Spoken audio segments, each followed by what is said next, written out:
Hey there, everybody. How do? Today I'm kind of in the neighborhood, so to speak, and get a little closer, give you a little shot peek through at the Patapsco River down there. Now, right above it, you can probably see there's a structure. Loosely speaking, a very old structure, a very old bridge. I am at the Patapsco Flour Mill. I'm sorry, you could call it the Ellicott Flour Mill, the old Ellicott Flour Mill. Now, what we see over there is a larger more modern mill that was built on the site of the first Ellicott Brothers Mill. The first Ellicott Brothers Mill was built in 1772, and some actually regard it as the birthplace of the Industrial Revolution in America. You know, there are probably a couple other sites here on the East Coast, of course, along the railroad, or between here and Pennsylvania, perhaps, that could be loosely considered, you know, might be a little bit of a contest, considered the birthplace of the Industrial Revolution. But, you know, getting back to that theme, a very important theme and a very important perspective by which to understand history, certainly American history, certainly in this region, in Appalachia and the East Coast, sorry. It's really important. So it was, the original mill was founded, was built in 1772. So it goes back quite a ways. It goes back, it predates, of course, the larger part, the more dynamic and explosive part of the Industrial Revolution as people understand it. You know, of course, when most people think of the Industrial Revolution, they are, you know, they're thinking into the 19th century just a little bit. Finally got that right. I always misspeak, and you know, I understand, of course, that when you say 19th century, you mean the 1800s. When you say the 18th century, you mean the 1700s. But sometimes I just goof up when I'm talking and doing these videos. But this was a very, very important hub and a very, very important mill. It was a flour mill, and of course, it wasn't nearly as big as the structure that you see in front of you today. So the bridge that we started at, and you can kind of get a shot of it right there, of course, led from the mill, and it's amazing that that still stands. By the way, that is closed off. It's private property. It should not be trespassed upon, although occasionally, of course, it is, unfortunately. But I would not personally think about going back there, hopping a fence and walking along that thing. I would assume that it would be pretty dangerous.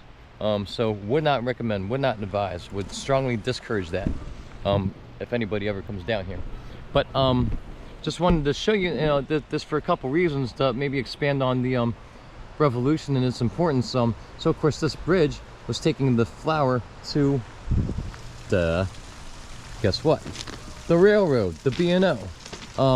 Eventually, of course, this the flour mill existed first, and I would assume, you know, I'm not the expert here, but I assume was taking flour to market by way of road, then by way of rail car, and then by way of, finally, the steam engine when the B&O was built in the earlier part of the 19th century. And of course, the steam engine, as we all know, is what really gave the big boom, the big bang, if you will, to the Industrial Revolution, set everything really in motion and really moving, as they say, full steam ahead. Unfortunately, this is going to be renovated soon. I don't think it's going to be raised, but it is going to be turned into, oh, there are a lot of geese out here this morning. It's great. It's going to be turned into residence, and I think some shopping. See, unfortunately, you can see, guess what, some graffiti down there. So there are some knuckleheads who were trespassing down there and defacing the property. But that'll all come to an end soon when they start work on it. I'm not exactly sure when the work is slated to begin. But this was a very, very important part of the Industrial Revolution, and a very important part of American history in general, right here in Old Ellicott City. Getting back to the Industrial Revolution in general, I can't reiterate enough how important it was, and then how much it had to do with events that would follow, of course, as I mentioned before, having a whole lot to do with the Civil War. that this was a sea change to the likes of which most people can't really imagine. As I mentioned in another video that deals with this subject, we are certainly undergoing what I consider to be just as a profound change now. Although people don't realize it because it's, like I said, it's very sneaky. It's digital. It's got bells and whistles and a lot of cute stuff, all dressed upon it, and apps and meta this and meta that and virtual reality goggles and all kinds of horse poop. But what we're going through right now is just as much of a change. So I want people to, again, to keep that in mind looking forward, and keep that in mind as a impetus or a reason behind a lot of stuff that's going on right now. Because if you look at it from this perspective, from the perspective of technological revolution, it will make more sense to you, and the fluff and foo-foo and downright fraudulent reasons that are being given right now will kind of fall by the wayside, if you will. Anyways, just wanted to give you guys a look at this. It's a huge building.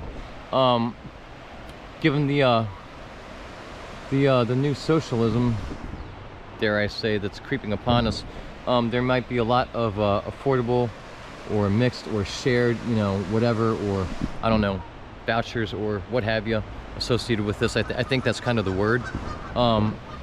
Hopefully, with any luck, it would resemble more of a grand apartment complex. Hopefully it doesn't turn into a ghetto for the 2000s, although I'm kind of afraid that that's kind of what may end up being the case, but we'll see. I could be wrong. Anyways, it'll be interesting to see what happens here and how it kind of shapes up. I think I don't know exactly, and I should have looked this up before I started taping here, but I expect that work is probably going to be started relatively soon. But I'll give you a little shot down there at the lovely Patapsco. Looking great. Springtime is finally underway, and we're starting to get quite a bit of rain, so that's good. In fact, today, it's not just the reason why this taping was actually very impromptu, was just kind of passing through, as this is very close to my home. But geez, we have a lot of rain in the forecast. We just got a light soaking over the last couple days, and today and tomorrow are supposed to be relatively dry and sunny.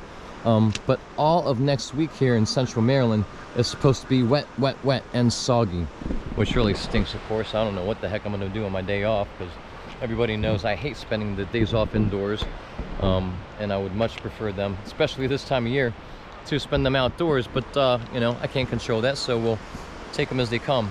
Anyhow, guys, this is just a quick one, but I just wanted to give folks a shot at this. Of course, there's the B&O station down ahead, which these tracks lead right to. Another very important part of the story, and I'm going to do a different tape on that because I've got something in mind.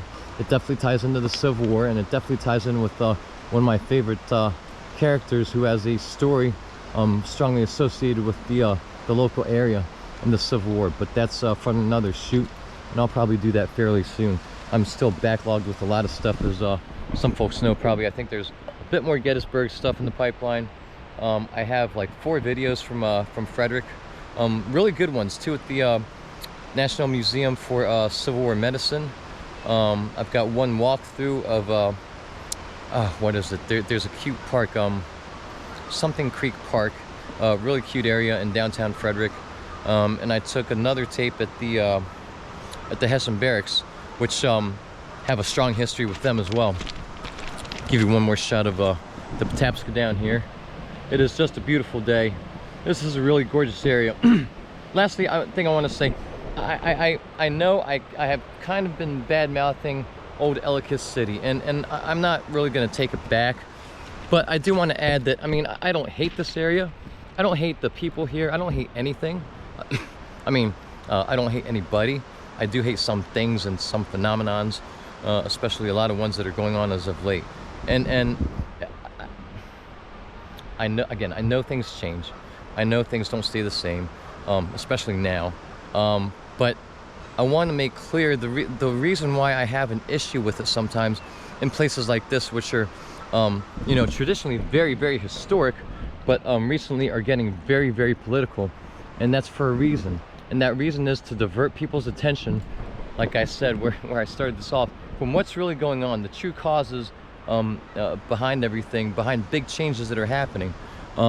People get lost in politics of all sorts right now, identity politics, and there's just so much horse crap out there right now that is bamboozling everybody and taking them away from what's really going on. So that's my point. I don't hate anybody.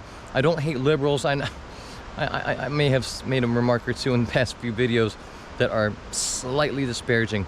I don't hate anybody. I hate a lot of changes that are going on, and I hate the fact that the powers that be aren't being really upfront with people about what's really going on, why it's going on, and so on and so forth. But anyways, guys, that's about it for this taping, and I will see you on the next one.